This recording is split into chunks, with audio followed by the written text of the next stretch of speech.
Juan Kapitulo 6, versikulo 35. Si Jesus miingon kanila, "Ako mao ang pan nga naghatag sa kinabuhi. Ang muari kanako dili nagayod gutomon, ug ang mutuo kanako dili nagayod uhawon." Pan sa kinabuhi.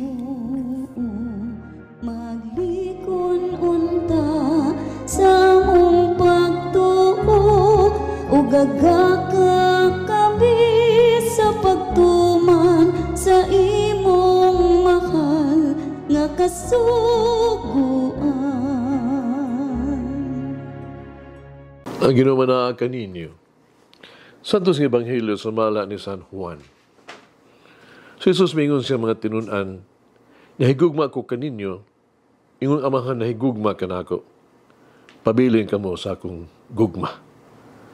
Kung tumano ninyo ang akong mga sugo, magpabilin kamo sa akong gugma, ingon ako nagtuman sa sugo sa akong amahan, inagpabilin sa iyang gugma. Sultihan ko mo ni ini, sa matunan ninyo ang akong kalipay, kung mahimpit ang inyong kalipay. Kini maong akong sugo. Pahigugmaay kamo, ingon ako nahigugma kaninyo. Alabing dakong gugma ay kahatag sa usa ka tawo ngadto sa iyang higala, mga pagpakamatay alang kanila. Kamo akong mga higala, kung buhaton ninyo ang gisugo ko kaninyo. Do ka na kamo sultawgon nga mga sulugoon, kang sulugoon dili mahibalos gibuhat sa agalon. Hinua, tagong ko kamo nga akong mga higala. Isultihan ko man kamo sa tanan nga dungog ko sa akong amahan. Dili kamo nagpili kanako, ako ang nagpili kaninyo. Kipili ko kamo, hamakan lakaw, umamungag daghang mga bunga, nga mulungtad.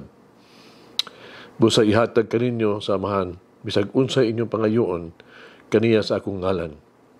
Kini mao ang sugo ko kaninyo, pahigugmaay kamo." Ang Ebanghelyo sa Ginoo. Pasalamati ang Ginoo, kay siya maayo, ang iyang gugma mulungtad, hangtod sa kahangturan.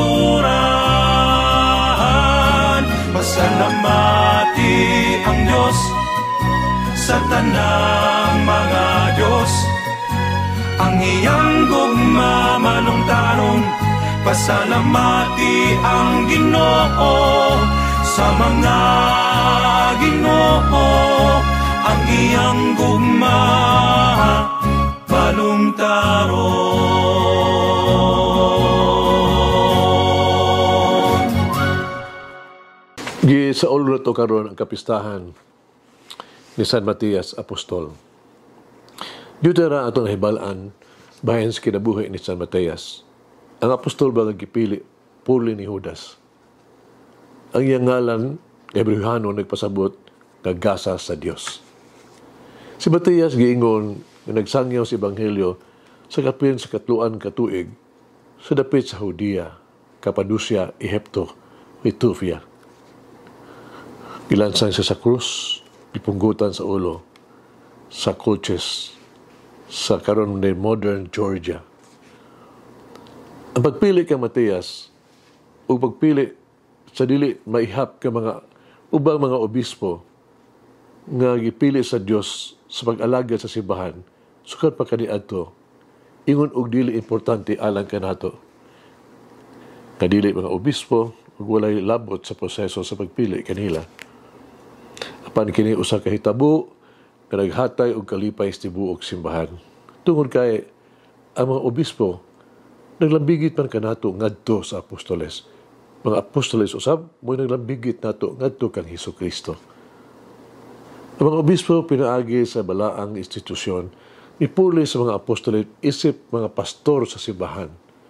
O sa ingon nga pamaagi, bisan kinsa nga mamati kanila ug maminaw kang Kristo ug bisan kinsa sumutamay kanila nagtamay usab kang Kristo. Ug kaniya nga nagpadala kang Kristo. Tungod sa mga apostoles, ang Ebanghelyo gihatag kanato sa katibukan o O kita gigiyahan sa matag panahon sa mga tao nagihatag ka na to sa maayong magbalantay sa iyang kaugalingon o wala gayod bubiya sa iyang panon nga wala maatiman. Yun sa nato, nako. Siya paglambigit sa kaugalingon diha sa mga apostoles, sa mga obispo, sa kuang pag-alagad ni Kristo sa iyang misyon sa kaluwasan sa katauhan. Nagtuman ba ako sa akong katungdanan isip binunyagan ang gitahasan sa misyon sa pagpadayag sa pulong sa Dios? Kung sa akong tubag na sulod diha sa akuan, mamalandong na ang akong tawag mugamot kung walay kondisyon na gugma sa Dios alang kanako. Mag-ampo kita, Jesus. Di mo mayaong panahon nagpasalamat ko sa imong pagkabanhaw. Isaal ka kanamo ug bag-ong kinabuhi. Ang imong pagkabanhaw naghatag kanamo ug paglaom taliwala sa kasakit. Salamat nga ako usa ka bag-ong binuhat ni Kristo. Ikaw ang buhi nga paglaom. Pinaagi sa imong kinabuhi naghatag og espiritu gitubos ko, naluwas ko. Ug luwas diha kanimo. Amen. Mama Mary, Queen of Apostles, encourage me to go forth and bear witness to the risen Lord. Manalangin ang Diyos magagahom sa tanan, Amahan, Anak, Espiritu Santo. Amen. May the Lord of the divine mercy bless us all, heal us from all diseases and suffering.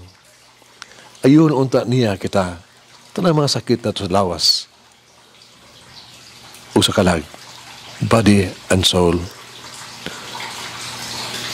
In the name of the Father, the Son, and of the Holy Spirit. Jesus, I trust in you.